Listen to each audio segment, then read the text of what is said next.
La última agenda económica PM de este año muestra que el cobre nunca estuvo tan alto en su valor. $5.68 la libra. Por lo que significa para nuestro país es lejos el hito económico de 2025 y también gran parte de por qué el dólar cerró el año bajando a 900 pesos. ¿Cuáles son las razones de ambos fenómenos? Lo explica Pilar Gutiérrez.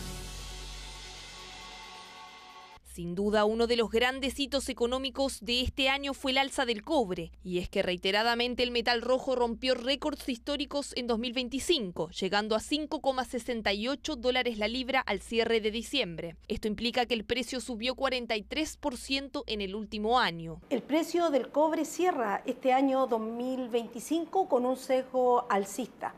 Señalar que el mercado se encuentra ajustado con una alta sensibilidad a la oferta. Mejores precios y además menores costos implican necesariamente mayores ingresos para el Estado de Chile. En la primera parte de 2025, la amenaza de un arancel al cobre por parte de Estados Unidos impulsó el precio. Ya despejado el tema, el segundo semestre las subidas se explicaron por el impacto en la producción de los accidentes en grandes minas, como el caso del Teniente en agosto y la mina Grasberg en Indonesia. Los accidentes hicieron que pasáramos claramente a un déficit de mercado este año y más aún las perspectivas de crecimiento de la oferta se ven más bajas que el crecimiento de la demanda, lo que augura que los déficits van a continuar por algún tiempo. Y es eso lo que está generando esta aceleración del precio, la expectativa de que la escasez de cobre continúe por un tiempo prolongado. Desde el punto de vista de la oferta, no se ven proyectos significativos entrando hasta la próxima década. Eso en un contexto en que la demanda sigue subiendo por la relevancia que el metal rojo tiene para la transición energética y la electromovilidad. Por eso, la Comisión Chilena del Cobre proyecta que en 2026 el precio siga elevado. El próximo año, la Comisión Chilena del Cobre estima que el precio va a estar sobre los $4,55 la libra, y este precio es históricamente más elevado que los precios de los informes anteriores. Si siguen existiendo esta mayor tendencia a la demanda y una baja en la oferta, que nosotros estimamos que va a ser de aproximadamente 165.000 toneladas para el próximo año, esperamos que la tendencia al alza se mantenga durante todo el año 2026. Al ser el principal producto que exporta Chile, el elevado precio del cobre llevó a una caída del dólar, que llegó a 900 pesos. Si bien hay otros factores que repercuten sobre el tipo de cambio, este es uno de los que más incide. Has tenido un impacto bastante directo si comparamos de toda la cotización del tipo de cambio durante 2025, el cual ha tenido una tendencia bajista, donde a principios de enero tuvimos al dólar cercano a los 1.000 pesos y hoy estamos cerrando en torno a los 900 pesos. Y quizás de cara a 2025, lo máximo que uno podría, 2026, lo máximo que uno podría ver es en torno a los 850 pesos por dólar.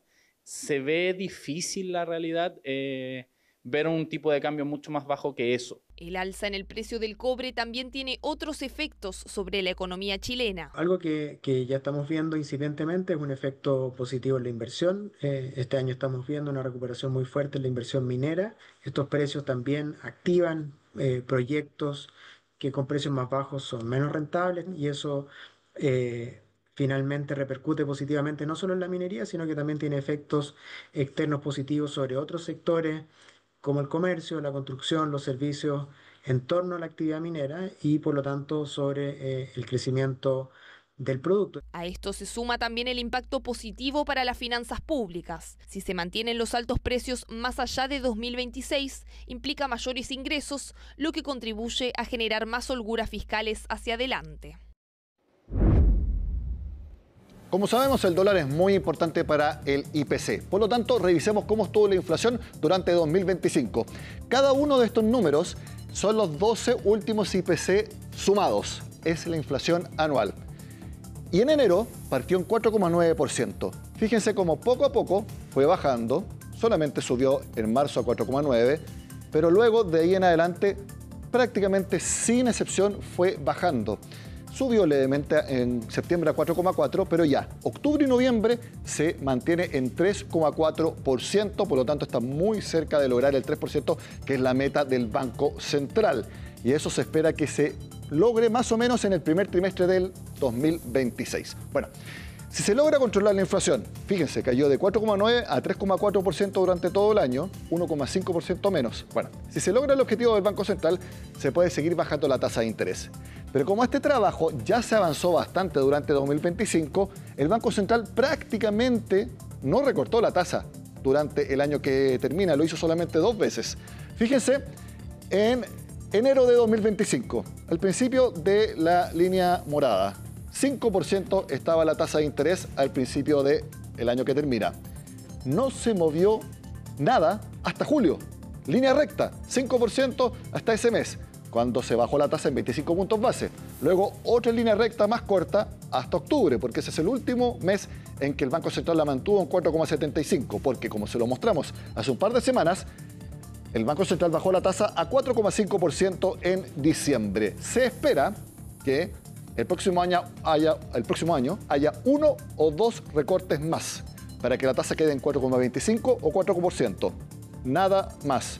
La mayoría del mercado cree que va a haber un recorte en abril, 4,25, y puede quedarse ahí. Bueno, se lo contaremos, por supuesto, acá en Agenda Económica.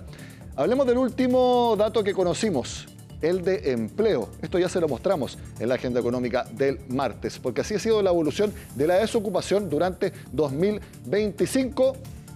Esto no es raro que durante el invierno suba la desocupación. Siempre pasa. Por eso vemos que el pico estuvo en las mediciones de entre marzo y mayo y abril-junio. Recordemos que el INE mide trimestres móviles. Ahí estuvo en 8,9%. Luego bajó hasta el último dato que conocimos el martes, 8,4%, y se mantiene ahí. ¿Es una buena noticia que baja el desempleo? Por supuesto, pero lleva más de 30 meses consecutivos sobre 8%, y allí hay todavía mucho trabajo por hacer en nuestro país.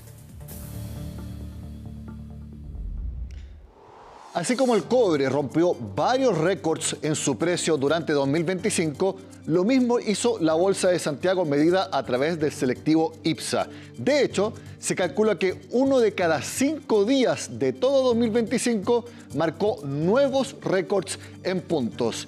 Y miren el titular: durante el año que acaba de terminar, la Bolsa de Santiago rentó 56,81%. ¿Fue este el año de mayor alza histórica? Se lo preguntamos al ex gerente general de la Bolsa de Comercio, director de empresas y asesor, Cristian Solís de Obando, a quien le agradecemos por estar con nosotros. Cristian, ¿2025 es el mejor año de toda la historia para la Bolsa de Santiago?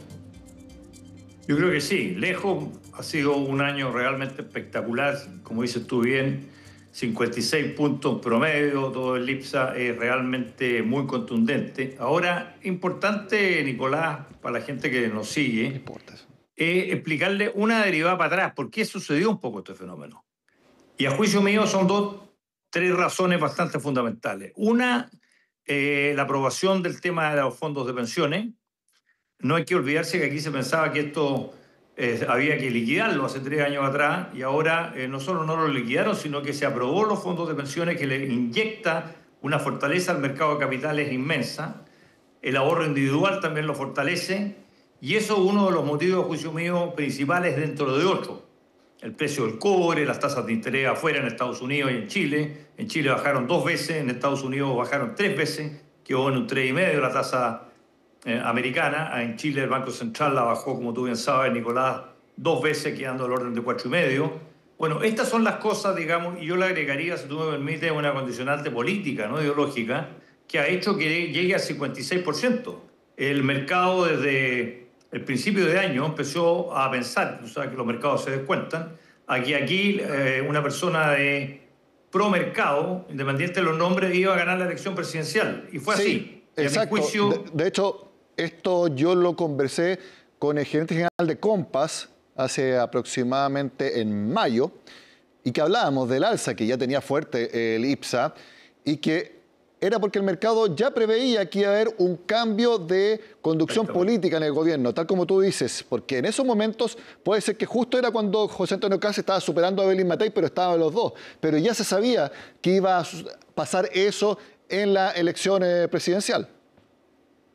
Exactamente, y es uno de los condicionantes, por eso que te lo nombro, fuera de las tasas de interés, fuera del precio del cobre espectacular, fuera de la aprobación de los fondos de pensiones, que le inyecta al mercado de capitales solidez, pasa este fenómeno político que siempre ha estado muy correlacionado, lo hemos hablado contigo muchas veces, y algunas personas no lo consideran y resulta que es así. Ahora, mirando las bolsas mundiales, la bolsa de Santiago debe ser de las que más rentó también durante 2025, reitero, 56,81%. Pero revisemos los principales índices del mundo también al cierre de 2025. El principal índice, el S&P de la bolsa de Nueva York, 17,25% de alza. El Dow Jones, también de la misma plaza, 13,69%. El DAX de Frankfurt, 22,30%. Nikkei de Tokio, 28,07% de alza. Y el Bovespa de Sao Paulo, 34,13%. Aquí vemos que todo el mundo tuvo alzas muy fuertes en sus bolsas de acciones. Efectivamente, el mundo entero, Nicolás, ha tenido alzas muy importantes. Me gustaría agregarte que son bolsas más pequeñas, pero no por eso menos relevantes y tienen una suerte de convenio con la bolsa chilena, lo que pasó en Chile y en Colombia, que subieron sobre 50% ambas bolsas, de manera tal que en Latinoamérica, Chile, que fue la más alta, pero Colombia, Perú también tuvieron muy bien, a pesar de otro tipo de condicionantes, de manera tal de que el mundo entero ha sido al alza, a pesar de que al principio, digamos, no hay que olvidarse que hubieron algunas caídas en un día en Estados Unidos, en el Dow Jones. Tú lo gratificaste, lo pusiste muy bien, del 10% en un día cuando Trump puso los aranceles. Y inmediatamente después se dio vuelta por lo siguiente. Es importante mencionarlo en tu programa, Nicolás, que resulta que empezaron los precios de los bonos, se vendieron muchos bonos del Treasury americano de largo plazo, que los grandes tenedores son los chinos, los japoneses, Taiwán, empezaron a vender bonos. ¿Y qué pasó? Que el precio empezó a subir. Al caer el valor del bono, porque empezaron a vender, subió el precio de los bonos y como tienen mucha deuda los americanos, 120 y tantos % del PIB, inmediatamente tuvo que empezar a negociar de nuevo todos los cambios económicos que ha hecho con los diferentes países. Entonces aquí esto está totalmente relacionado con lo que está pasando en las coyunturas económicas y políticas. ¿Tú crees, Cristian, que dado estos resultados de 2025 en las bolsas, se prevé que 2026, quizás no tan espectacular, pero también sea de alza, se pueda abrir el apetito para que las personas inviertan más en fondos con renta variable, que son las acciones, en desmedro de la renta fija, que ha sido muy apetecida en el último tiempo? Mira, yo creo que efectivamente el 2026 en Chile y en el mundo va a ser bueno. Va a ser interesante, va a tener buen crecimiento. Chile yo creo que va a crecer del orden del 3%, que no parece mucho, pero acuérdate que veníamos creciendo el de 2,5%, yo creo que va a ser los 4 años de este gobierno, y 3%, un 20-25% más, con tendencia al próximo, el 27-28, seguir subiendo. Eso va a ser, digamos, y si hay cierta, como lo va a haber, yo creo, estabilidad jurídica, certezas, digamos, va a ser que no a lo mejor crezcamos un 56% el IPSA, pero puede ser 20 o 30 puntos, lo que es realmente espectacular. Y obviamente todo esto condicionado a lo que pase fuera de Chile, porque nosotros estamos totalmente correlacionados, valga la redundancia, con lo que está pasando en Estados Unidos y en Europa. Pero yo entiendo que va a seguir bajando la tasa de interés americana, que está, como te decía, al orden del 3,5, que tiene mucho que ver con nosotros. Va a seguir cayendo y va a seguir cayendo la tasa de interés en Chile, de manera tal de que si a eso le agrega certeza jurídica y gobiernos pro mercado, yo auguro que va a ser el renta variable un muy buen año, 20, 25, 30 puntos, mejor que la renta fija, aunque la renta fija también ha sido positiva este año y no al nivel de la renta variable, y los commodities, porque el precio del cobre, digamos que hay que mencionarlo, sigue siendo una parte importantísima de nuestro flujo de caja. Está de orden de 5,6, 5,7. Hay analistas que dicen que va a pasar los $6, la onza de cobre, digamos. Sí, revisando el detalle del IPSA en 2025, de las 30 acciones que componen el selectivo, únicamente 6 tuvieron caídas. Sí. Que fue en el Américas, SMU, Sonda, Conchitoro, CMPC. Exacto. Y Vapores. Pero solamente lo grafico porque todo el resto tuvo muy importantes alzas. Por ejemplo, la acción que más subió en la Bolsa de Santiago este año fue Salfa Corp. Y te quiero preguntar si esta alza de 114% en la acción de Salfa, que había sido muy castigada en los años anteriores, ¿es una corrección o un indicio de que la construcción puede tener mejores años en adelante? Porque Salfa es una empresa constructora. No, absolutamente, absolutamente. Mira, lo importante es señalar lo siguiente, Nicolás. Aquí ha estado del orden, las relaciones precio-utilidad deben estar del orden de 14,5, 14,6, pero no hay que olvidarse que hace menos de 5 o 7 años estuvo a menos de 9. Aquí la bolsa hace 5 o 6 años atrás había caído de una manera absolutamente considerable, muy, muy fuerte, y lo que está haciendo es recién empezando a tomar valores similares, todavía no llega al valor prepandemia. Eso a la gente se le olvida. Además, tal de que, por eso que te digo que yo creo que puede seguir subiendo. Ahora, con respecto a tu pregunta particular, yo creo que la construcción en general, que está correlacionada obviamente con las tasas de interés que están cayendo, obviamente con la inflación, porque acuérdate que los créditos hipotecarios son UF más algo, UF más 4, más 4,5, más 5.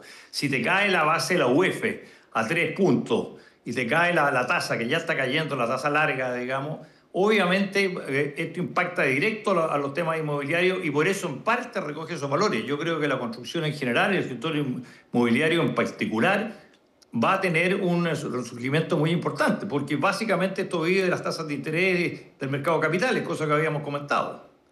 Exacto, y de hecho de las acciones que más subieron también, del orden de 100%, 90%, 70%, 60%, tenemos muchos bancos, BCI, Itaú, tenemos también Santander, el Chile, y también mucho retail, Mallplaza, Parque Arauco, que también es retail e inmobiliario. Está también la TAM, que tuvo un excelente año después de haber salido el capítulo 11 de la ley de quiebras de Estados Unidos, Falabella, SQM, que recién selló el acuerdo con Codelco, hubo reestructuración de las cascadas de SQM, pero banco y retail también muy fuerte alza durante 2025.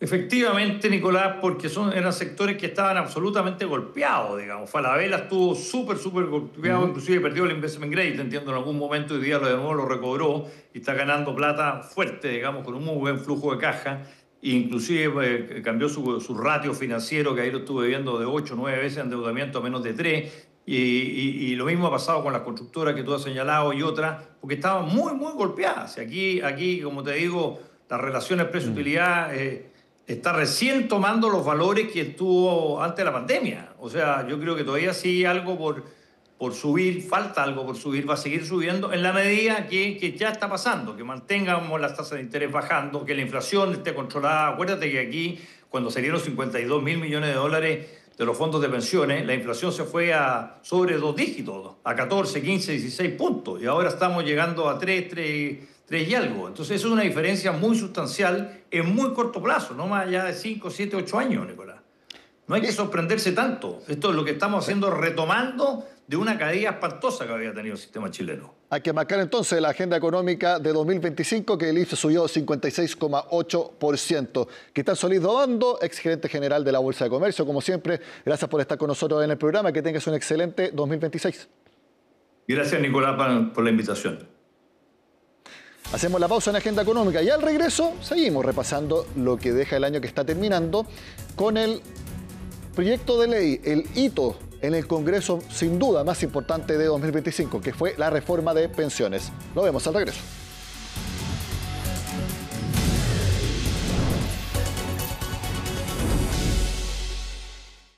La aprobación de la reforma de pensiones fue sin duda el hito legislativo económico de 2025. Impulsó la candidatura de Yanet Jara.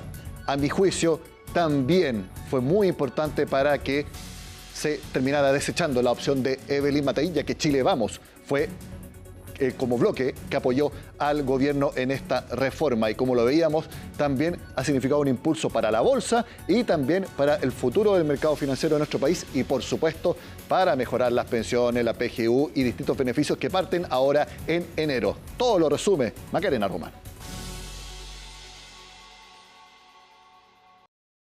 Señora está equivocado, Bachelet no tiene título. Por eso estamos en este país como estamos.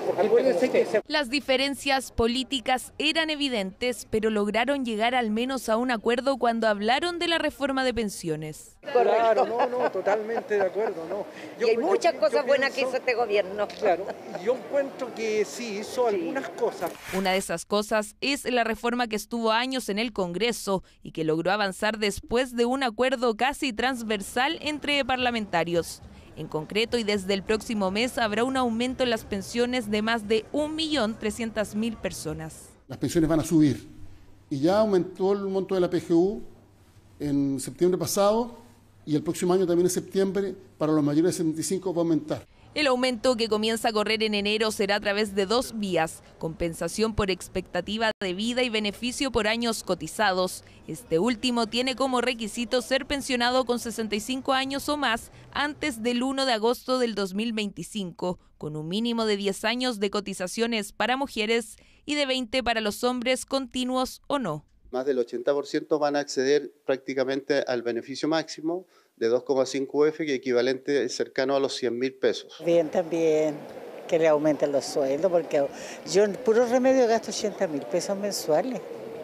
Imagínate, entonces, ¿y para comer? Por supuesto, bien de todas maneras. Todo súper bien, toda plata bien recibida. Un monto que no es el único al que deberá estar pendiente. Si usted es mujer, podría tener un alza también por la compensación de expectativa de vida. Teníamos un hombre y una mujer, mismo ahorro, los dos con 65 años, mismo grupo familiar, y la pensión de la mujer era más baja que la pensión del hombre, por expectativa de vida. ¿Ya? Entonces, este segundo beneficio lo que viene a hacer es que compensa esa diferencia y paga el diferencial para que tengan la misma pensión hombre y mujer. El monto dependerá a la edad en que la mujer jubiló. Si lo hizo a los 60 años, le llegará el 5% del total del monto de compensación, mientras que si lo hizo a los 65, le llegará el 100%. Qué rico que las expectativas de vida sean mayores, es lo que corresponde. Esto significa que las personas van a ver aumentadas sus pensiones entre un 16 y un 35%, dependiendo de cada caso.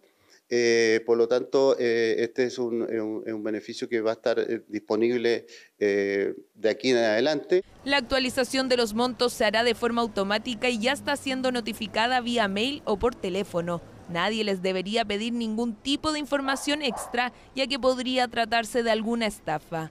En caso de dudas, puede ir a visitar el sitio web de Chile Atiende. Yo soy jubilado por pensionado, o sea, por invalidez. Y no sé si a eso le corresponde, claro. Si usted tiene una situación similar a la de Jorge o dudas, debe tener en consideración que estos beneficios no son excluyentes. No importa si recibe la PGU o si está jubilado por invalidez. Todo dependerá de si cumple o no con los requisitos detallados.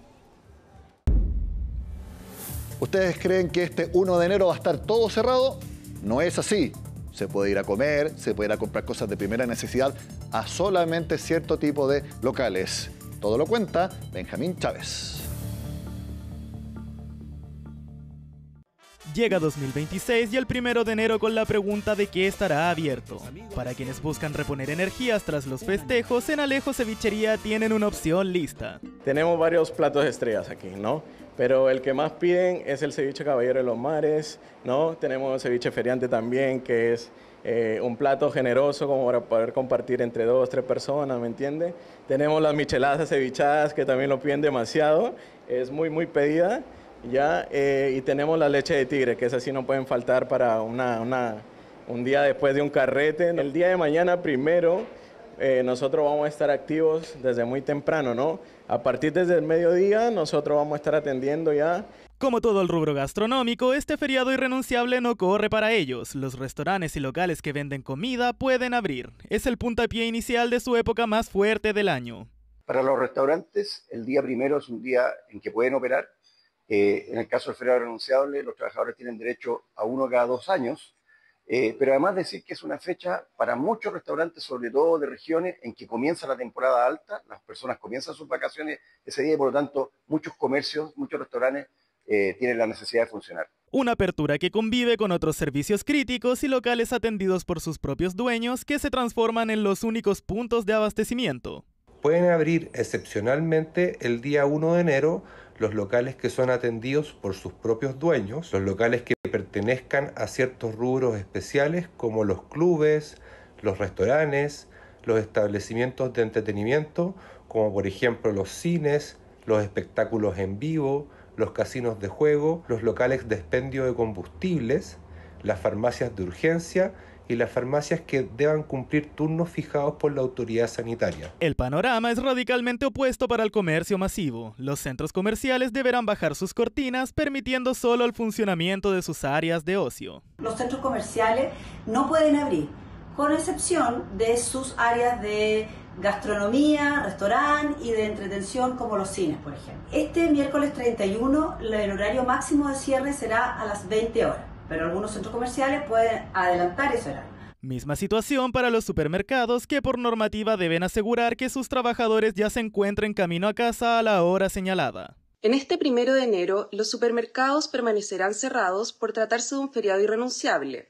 De acuerdo a la normativa, este 31 de diciembre, los trabajadores del comercio no podrán laborar más allá de las 20 horas, por lo que los locales deberán adoptar las medidas necesarias para permitir el cierre oportuno y la salida de sus trabajadores. El descanso es un derecho irrenunciable desde este miércoles a las 20 horas. Quienes infrinjan la norma arriesgan multas escalonadas según el tamaño de la empresa, desde 347,000 pesos por trabajador en pymes hasta 1,390,000 pesos en las grandes compañías. El llamado es a la planificación, recordando que las actividades se retomarán con normalidad a las 6 de la mañana del viernes 2 de enero. Así termina la última agenda económica de 2025, pero en 2 días más volvemos para la primera de 2026. Recuerden que este viernes tenemos IMASEC de noviembre. Es parte de lo que les contaremos. Soy Nicolás Paut y los invito a que sigan acá en CNN Chile.